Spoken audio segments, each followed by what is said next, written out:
The hypothetical idea that the interstellar object 3I/Atlas might be an engineered mothership sent to seed Jupiter with technological devices is a concept that stretches the imagination, yet it invites a fascinating examination of the coincidence between its projected path and Jupiter's Hill sphere.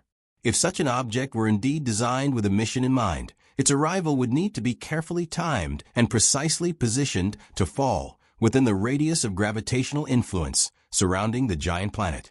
This region, known as the Hill radius, is a zone where a planet's gravitational pull dominates over the tidal forces exerted by its parent star. In Jupiter's case, anything that enters this sphere at sufficiently low speed could potentially become trapped in orbit around the planet. Therefore, for a hypothetical interstellar gardener aiming to plant devices or satellites around Jupiter, reaching this region would be the minimum requirement. The key point is that technology placed at or near Jupiter's Lagrange points L1 and L2, positions of gravitational equilibrium, would require minimal fuel to remain stable, making them ideal spots for long-term observation or deployment. According to the classical definition, Jupiter's Hill radius can be computed using the formula H equals R asterisk m/3m, caret 1/3, where R is the distance between Jupiter and the Sun, m is Jupiter's mass, and m is the Sun's mass. This formula captures the balance of forces between the two celestial bodies and defines the region where Jupiter can retain satellites even in the presence of solar gravity. On March 16, 2026, Jupiter's distance from the Sun will be about 783.8 million kilometers. By substituting that value and the known ratio of planetary masses, one obtains a Hill radius of approximately 53.5 million kilometers. This number turns out to be surprisingly important when comparing it with the predicted closest approach of 3I/Atlas. Based on observational data from about 230 observatories, along with sophisticated orbital modeling performed by NASA's JPL Horizon system, the object is expected to pass at nearly the exact same distance, within measurement uncertainty, of Jupiter's Hill sphere. This peculiar alignment drew attention when discovered, because such a match between two independent values is statistically improbable. The key to understanding this coincidence lies in the non-gravitational acceleration observed in 3I/Atlas. As the object approached its perihelion, it exhibited a small but measurable deviation from a purely gravitational trajectory. This shift, on the order of 5 times 10⁻⁻7 astronomical units per day squared, altered its predicted path by about 0.1 million kilometers, precisely the amount needed to nudge its closest approach distance into perfect alignment with Jupiter's Hill radius. Such non-gravitational accelerations are not unusual for comets, which often eject gas and dust as they warm near the Sun. However, the magnitude of the change and its effect on the final trajectory raises questions for those willing to entertain more speculative interpretations. If one assumes, hypothetically, that 3I/Atlas possesses technological capabilities, then this slight shift could be the result of controlled maneuvering intended to fine-tune its trajectory. Under this scenario, the jets that astronomers observed in images following perihelion could be interpreted as thrusters used intentionally to steer the object.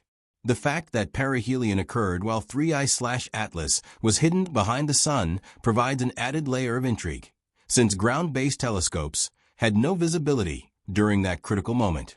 Without direct observation, it is impossible to confirm whether any deliberate action took place or whether the jets served a completely natural purpose.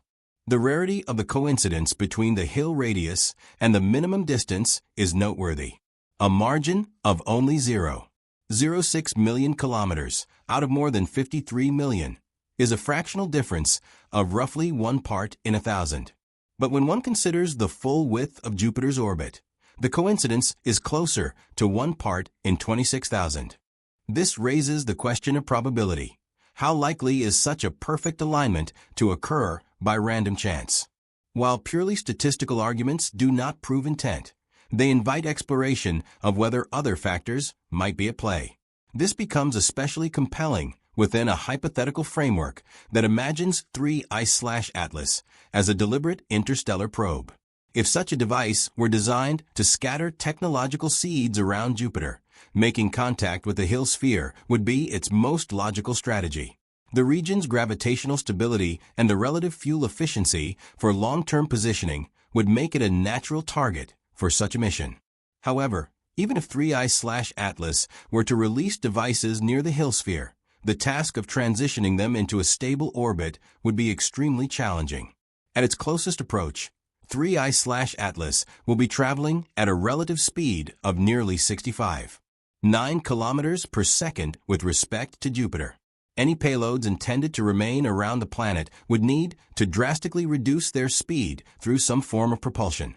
Given that the escape velocity from Jupiter's gravity at the Hill radius is only about 2 kilometers per second, the incoming payloads would need to shed over 60 kilometers per second of relative velocity, an enormous energy requirement unless they possess extremely advanced propulsion systems. This difficulty does not rule out the idea in a hypothetical sense, but it does highlight the technological demands such a mission would require. If the devices were capable of such radical deceleration, it would imply a level of engineering far beyond what humans can currently achieve. Still, if new objects were found orbiting Jupiter after the passage of 3I/Atlas, particularly at positions near the Lagrange points or within the Hill sphere, they could signify something extraordinary. Human-made orbiters, such as Juno or future missions, could detect previously unknown satellites. And if these objects did not resemble natural moons or debris, the discovery would be profound. The absence of such devices near Earth, however, might feel disappointing from a human perspective. It would suggest that Earth is not the intended target or focus of attention, challenging long-standing assumptions about humanity's centrality in the cosmos. Such a scenario would echo the humbling scientific revolutions of the past, learning that Earth is not the center of the universe, that our sun is not unique, and that our species may be relatively insignificant in the grand timeline of the galaxy. If 3I/Atlas were indeed launched by an extraterrestrial civilization, its trajectory could reflect events that took place billions of years ago. Most stars formed long before the sun, giving advanced civilizations ample time to send probes across the galaxy. A journey of 1 billion years is long but feasible for an object moving slowly through interstellar space, especially if built for durability rather than speed. The concept that Jupiter might have been targeted simply because it was visible from a distant system, while Earth had not yet even formed or cooled, creates a poignant sense of cosmic timing. Human beings arrived on the scene only a few million years ago, an eye blink in astronomical terms, compared to Jupiter's ancient presence. This timeline could explain why a hypothetical alien mission might overlook the Earth entirely. From the perspective of the senders, Jupiter may have been the only significant feature of interest when the probe began its journey. Whether this narrative is viewed as an imaginative speculation or a thought-provoking exercise, it demonstrates how a single astronomical coincidence can inspire questions about our place in the universe. It also highlights the importance of remaining open to unexpected possibilities as humans advance toward creating their own interstellar probes. One could imagine a future press conference in a distant star system, where local scientists encounter artifacts sent by humanity and debate their nature, perhaps dismissing them as mere comets covered in ice and dust accumulated during their long voyage. The irony of such a scenario serves as a reminder that humility, curiosity, and imagination all play essential roles in our evolving understanding of the cosmos.